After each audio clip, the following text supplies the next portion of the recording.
आत्माराम त्वं पाहि मां शरणागतम्। नमस्कार और बहुत बहुत स्वागत है आपका अपने इस फेवरेट यूट्यूब चैनल पे जिसका नाम है लिव योर ड्रीम्स। हाँ जी, लिव योर ड्रीम्स चैनल पे फंक्शनल बेनिफिक और फंक्शनल मेलेफिक सीरीज का ये दूसरा वीडियो है। और पहले पार्ट में आप लोगों ने देखा कि किसी भी लग्न की कुंडली हो, अगर हमें यह पहचानना हो कि ये जो सातों मेन प्लैनेट्स होते हैं वो उस लग्न के लिए शुभ हैं या अशुभ हैं या न्यूट्रल हैं, तो ये कैसे पता करें। इसके लिए हमने कुछ 4-5 सूत्र भी दिए थे। बहुत तेज स्पीड में आपके सामने दोहरा देता हूं। सूत्र नंबर 1, जो भी प्लैनेट किसी भी लग्न के लिए फंक्शनल बेनिफिक होगा ना, वो कहीं ना कहीं से लग्नेश का मित्र होगा।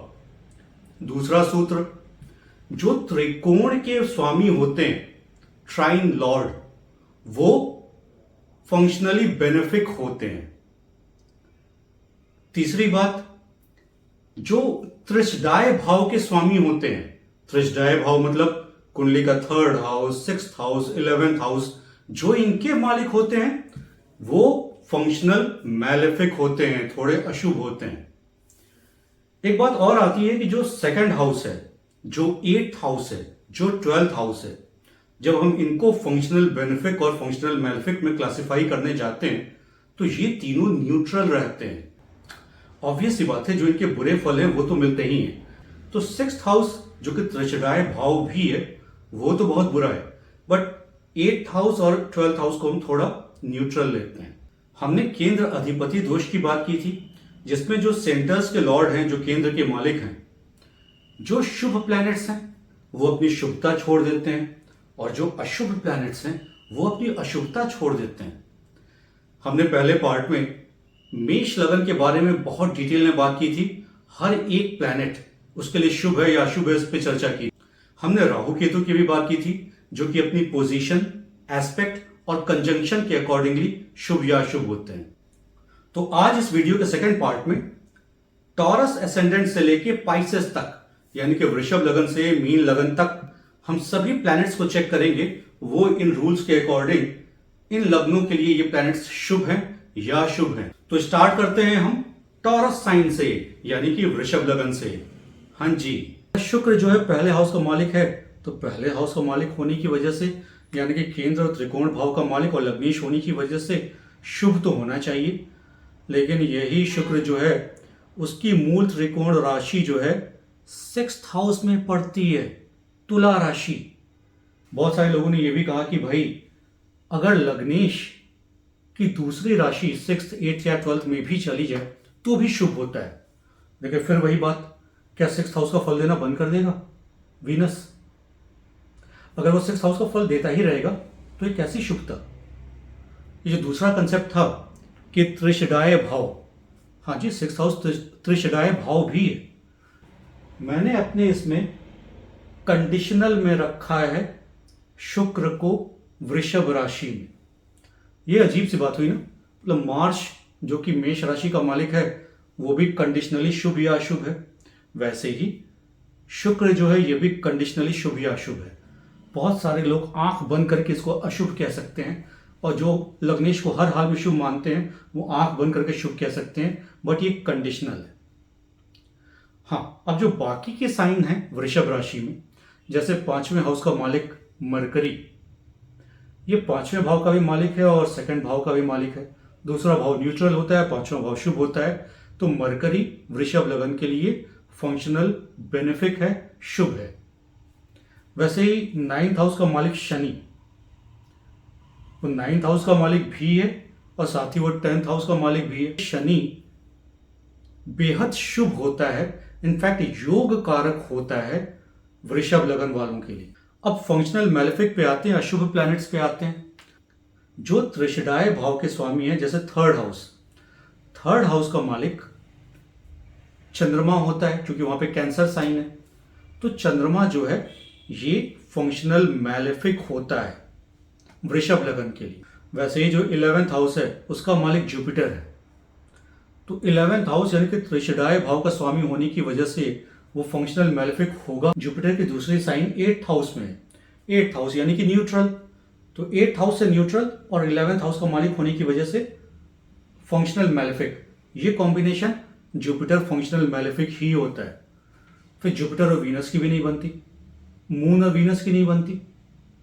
अब मंगल की बात की जाए, मंगल जो है वो 7वें भाव का भी मालिक है और 12वें भाव का भी मालिक है। 12वां भाव न्यूट्रल होता है।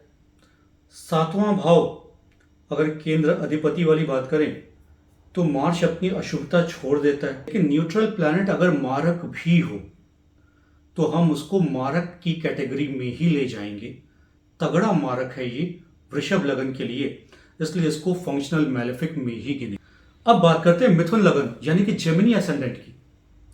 जेमिनी एसेंडेंट का मालिक जो बुध है, ये फर्स्ट हाउस का भी मालिक है और फोर्थ हाउस का भी मालिक है। अब बात आती है केंद्र अधिपति दोष की। वही पुरानी बात, फर्स्ट हाउस सिर्फ केंद्र ही नहीं है, वो त्रिकोण भी है। तो अब एक त्रिकोण जो कि शुभ है और एक न्यूट्रल मतलब फोर्थ हाउस का मालिक, इनका कॉम्बिनेशन शुभ प्लस न्यूट्रल, मरकरी शुभ होता है जेमिनी के लिए। जेमिनी में जो 5वां भाव है, जो दूसरा त्रिकोण है, उसका स्वामी है वीनस यानी कि शुक्र। शुक्र की दूसरी राशि यानी कि टॉरस जेमिनी के केस में 12th हाउस में पड़ती है। अब 5वां भाव यानी कि त्रिकोण का मालिक होने की वजह से शुक्र शुभ हो गया और 12th हाउस जो कि न्यूट्रल हाउस है, तो एक शुभ हाउस एक न्यूट्रल हाउस मिला के वीनस शुभ हो गया जेमिनी के लिए। शनि 9th हाउस का मालिक है जेमिनी के केस में और 8th हाउस का मालिक भी है। 8th house neutral, 9th house सबसे तगड़ा वाला शुभ।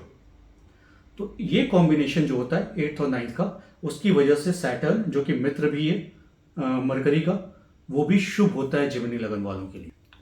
अब बात करते हैं मिथुन लगन में जो त्रिषडाय भाव के स्वामी हैं उनकी। जेमिनी में 3rd हाउस का मालिक होता है सन, 6th हाउस का मालिक होता है मार्स और 11th हाउस का मालिक होता है मार्स अगेन। तो मार्स और सन ये दोनों तो पक्के वाले फंक्शनल मैलेफिक होते हैं जेमिनी के केस में, मिथुन लग्न के केस में। जुपिटर 7th भाव का मालिक है और 10th हाउस का मालिक है। केंद्र अधिपति दोष की जब बात आती है तो इसका मतलब उसने अपनी शुभता छोड़ दी, जुपिटर ने न्यूट्रल हो गए। न्यूट्रल है और मारक है, 7th हाउस का मालिक है। न्यूट्रल है मारक है तो हम इसको फंक्शनल मैलेफिक में रखते हैं। जुपिटर जैसा प्लैनेट इवन जेमिनी के लिए फंक्शनल मैलेफिक हो जाता है। मिथुन लगन में जो चंद्रमा होता है वो दूसरे भाव का मालिक होता है और जैसा हमारा रूल है कि बेनिफिक और मैलेफिक को जज करते वक्त 2nd हाउस, 8th हाउस और 12th हाउस को हम न्यूट्रल मानते हैं। तो चंद्रमा मिथुन लगन के लिए न्यूट्रल हो गया। कैंसर साइन कर्क लगन, लग्नेश मून पॉजिटिव हो गया। मून केवल 1st हाउस का मालिक है। मार्स जो है वो 5th हाउस का मालिक है और 10th हाउस का मालिक है। एक केंद्र एक त्रिकोण, मार्स प्योर शुभ हो गया। लेकिन ये जो जुपिटर है ना, ये 9th हाउस का मालिक तो है ही है, साथ ही 6th हाउस का मालिक भी है। 6th हाउस यानी कि त्रिषडाय भाव और 9th हाउस यानी कि बेहद शुभ भाव। हम इसको कंडीशनल कह रहे हैं, शुभ भी है अशुभ भी है। अब डिपेंड करता है कि जुपिटर कैसे प्लैनेट्स के साथ बैठा है, शुभ या अशुभ। यानी मुझे स्पेसिफिक कुंडली में पोजीशन देखनी है, तब बोलेंगे फंक्शनल बेनिफिक या मैलेफिक। फिलहाल तो इतना ही कहेंगे इन जनरल कि ये थोड़ा सा कंडीशनल है और कंडीशन क्या है कि जुपिटर प्लेस्ड कैसा है, अदरवाइज थोड़ा बुरा भी है थोड़ा भला भी है। कर्क लगन में जुपिटर के अलावा जो बाकी 2 त्रिषडाय भाव के स्वामी है ना, जैसे 3rd हाउस का स्वामी बुध और 11th हाउस का स्वामी शुक्र, ये दोनों त्रिषडाय भाव के स्वामी हैं। त्रिषडाय भाव के स्वामी अशुभ होते हैं, ये भी फंक्शनल मैलेफिक हैं। शनि विशेष तौर पे मारक होता है कर्क लगन के लिए, 7वें भाव का मालिक है और 8वें भाव का भी मालिक है।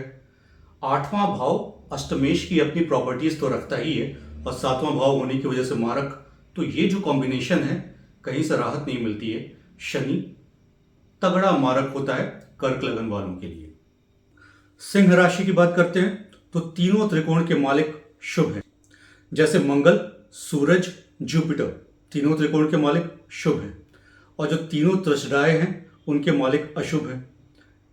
ये हैं शनि, बुध और शुक्र।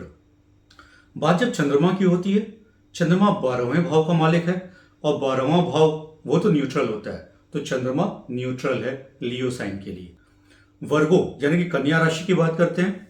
कन्या राशि में जो पहला त्रिकोण है यानी कि लग्नेश मरकरी वो तो शुभ है। जो दूसरा त्रिकोण है वो है मकर राशि जिसका मालिक है शनि। देखिए शनि यहाँ 5वें भाव का तो मालिक है ही, 6वें भाव का भी मालिक हो जाता है। अब 5वां भाव शुभ है, 6वां भाव अशुभ है, तो ये कंडीशनल हो गया। अब डिपेंड करता है कि शनि कैसा प्लेस्ड है, शुभ है या अशुभ है। उससे समझ में आएगा कि 5वें भाव के साथ शुभता देखी जाए या 6वें भाव के साथ अशुभता देखी जाए, तो शनि यहाँ कंडीशनल हो जाता है। और शनि के अलावा जो बाकी दोनों दृष्टाय भाव है जो उनके मालिक हैं यानी कि चंद्रमा और मंगल, वो अशुभ है, ये फंक्शनल मैलेफिक है फॉर वर्गो एसेंडेंट। और कन्या राशि के लिए भी जो सूर्य है वो 12वें भाव का मालिक है, 12वां भाव न्यूट्रल होता है, तो सूर्य कन्या राशि के लिए न्यूट्रल है। जो गुरु है यानी कि जुपिटर है वो 4थे भाव का मालिक है और 7वें भाव का मालिक है। केंद्र अधिपति दोष की वजह से शुभता चली जाती है, लेकिन 7वें भाव का मालिक है तो मारक है, इसलिए जुपिटर को भी वर्गो के केस में, कन्या लगन के केस में हम ऐसे मारक देख रहे हैं, हम ऐसे फंक्शनल मैलेफिक देख रहे हैं। लिब्रा यानी तुला लगन का जो मालिक है ये शुक्र होता है। वैसे तो सभी का लग्नेश शुभ होता है, लेकिन तुला लगने का हाल कहीं ना कहीं से मेष लगन जैसा है, यानी कि जो लग्नेश है वही अष्टमेश है। अष्टमेश वैसे तो न्यूट्रल होता है, लेकिन फिर भी जो अष्टम भाव के फल होते हैं ना, थोड़े तो नकारात्मक होते ही हैं। ये इतने नकारात्मक नहीं है कि अष्टमेश होने की वजह से मैं इसको प्योर अशुभ कह दूं, लेकिन यस, ये लग्नेश की टोटल शुभता में कुछ तो डेंट लगाते हैं और इसको मैं कहता हूं कि कंडीशनल है। यानी कि लिब्रा एसेंडेंट के लिए उसका अपना मालिक शुक्र ये कंडीशनल है। अब अगर ये अच्छे प्लैनेट्स के साथ प्लेस्ड है, एफ्लिक्टेड नहीं है, तब तो हम इसको बेनिफिट कह सकते हैं। बट अगर ये एफ्लिक्टेड है, इसकी पोजीशन, एस्पेक्ट या एसोसिएशन थोड़ा भी गड़बड़ है, तो ये मैलेफिक का भी काम कर सकता है। हाँ जी। शुक्र के अलावा जो बाकी दोनों त्रिकोण भाव के स्वामी हैं यानी कि बुध और शनि, ये दोनों लिब्रा के लिए शुभ होते हैं। त्रिशदाय भाव में 3rd हाउस और 6th हाउस दोनों का मालिक जुपिटर होता है, ये तो फंक्शनली मैलेफिक है। वैसे ही सूर्य 11वें भाव का स्वामी है, तो जुपिटर और सन ये फंक्शनली मैलेफिक हो गए। हाँ, मार्स ये 7th हाउस का मालिक है और 2nd हाउस का मालिक है, ये दोनों ही मारक भाव होते हैं। तो जो मंगल है वो तुला लगन के लिए मारक होता है। तो अगर इस मारक को क्लासिफाई करना है तो हम तो मैलेफिक में ही डालेंगे, वैसे स्पेसिफिकली ये मारक है। अब बात आती है स्कॉर्पियो की यानी कि वृश्चिक लगन की। वृश्चिक लगन में जो उसका लग्नेश है ना, वो लग्नेश भी है, पहले भाव का भी स्वामी है और साथ ही 6th हाउस का भी स्वामी है। 6th हाउस कई कारणों से शुभ नहीं मानते उसको, त्रिशदाय भाव तो है ही, इसलिए मंगल को भी हम कंडीशनल मानते हैं, क्योंकि वो एक शुभ भाव का स्वामी है, एक अशुभ भाव का भी स्वामी है। अब मंगल प्लेस्ड कैसा है कुंडली में, ये हर एक इंडिविजुअल कुंडली में डिफर कर सकता है। तो मंगल जैसा अगर अच्छे से प्लेस्ड है तो वो शुभ हो जाता है, अगर अच्छे से प्लेस्ड नहीं है तो शुभ नहीं होता है। हाँ, जो बाकी दोनों त्रिकोण हैं यानी कि 5th हाउस और 9th हाउस, उनके स्वामी यानी कि जुपिटर और मून, ये शुभ होते हैं। वृश्चिक लगन में मंगल के अलावा बाकी 2 त्रिशदाय भाव के स्वामियों की अगर हम बात करें तो 3रे भाव का स्वामी शनि है और 11वें भाव का स्वामी बुध है। ये दोनों भी फंक्शनल मैलेफिक हैं वृश्चिक लगन के लिए। बात करते हैं वीनस की, शुक्र की। शुक्र 7वें भाव का मालिक है और 12वें भाव का मालिक है, तो शुक्र जो है वो वृश्चिक लगन के लिए बहुत ही तगड़ा वाला मारक है। हाँ जी। वृश्चिक राशि में सूर्य न्यूट्रल होता है क्योंकि 10वें भाव का स्वामी है, जहां पे केंद्र अधिपति दोष होने की वजह से उसकी शुभता या शुभता जो भी कहें वो चली जाती है, न्यूट्रल हो जाता है। सेजिटेरियस असेंडेंट यानी कि धनु लगन, इसका सब कुछ सिंपल है। तीनों जो त्रिकोण के मालिक हैं जैसे जुपिटर, मार्स, सन, ये तीनों शुभ हैं, और जो तीनों त्रिशदाय भाव के मालिक हैं ये तीनों अशुभ हैं। ये है शुक्र और शनि। शुक्र जो है 2 त्रिशदाय भाव का मालिक है, तो वो ज्यादा नुकसानदायक है। मून 8वें भाव का मालिक है और 8वां भाव न्यूट्रल होता है। मरकरी के बारे में बात करने की जरूरत है। मरकरी यानी कि जो बुध है वो 7वें और 10वें भाव का मालिक है, धनु लगन के केस में 7वें भाव का मालिक है तो मारक है, 10वें भाव का मालिक है तो न्यूट्रल है। अब सवाल यह है कि इसको हम मारक गिने या न्यूट्रल गिने। हम मारक गिन सकते हैं, बाकी ना वो इतना शुभ है ना इतना अशुभ है कि हम उसको फंक्शनल बेनिफिक या मेलेफिक में लिखें, बट मारक तो वो है। वैसे ही बात कैप्रिकॉर्न यानी कि मकर लगन की करें तो मकर लगन में जो तीनों त्रिकोण भाव के स्वामी हैं यानी कि शनि, बुध और शुक्र, वो तीनों शुभ हैं। और जो तीनों त्रसडाय भाव के स्वामी हैं मून, मार्स, जुपिटर, ये तीनों ही अशुभ हैं। मकर के केस में जो चंद्रमा है ना वो मारक है, 8वें भाव का मालिक सन। बट 8वें भाव को जब हम लोग बेनिफिक और मेलेफिक के सेंस में देखते हैं तो उसको न्यूट्रल मानते हैं, तो सन न्यूट्रल है। वैसे ही कुंभ लगन यानी कि एक्वेरियस, उसमें भी जो तीनों त्रिकोण भाव के स्वामी हैं यानी कि शनि, बुध और शुक्र, वो शुभ हैं। और जो तीनों त्रसडाय भाव के स्वामी हैं मून, मार्स, जुपिटर, वो अशुभ हैं। वैसे ही मीन राशि, यह भी बहुत सिंपल है। जो भी त्रिकोण भाव के मालिक हैं, जैसे चंद्रमा है, मंगल है और जुपिटर खुद है, ये तीनों शुभ हैं।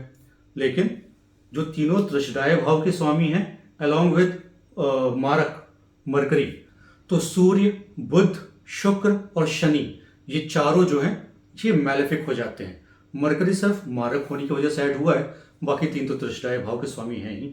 तो आज आपने सुना फंक्शनल बेनिफिक और फंक्शनल मैलेफिक, यानी कि मेरी कुंडली के लिए, मेरे लग्न के लिए कौन से प्लैनेट शुभ हैं और कौन से अशुभ हैं, इनको आइडेंटिफाई करने का जो सूत्र है, जो तरीका है।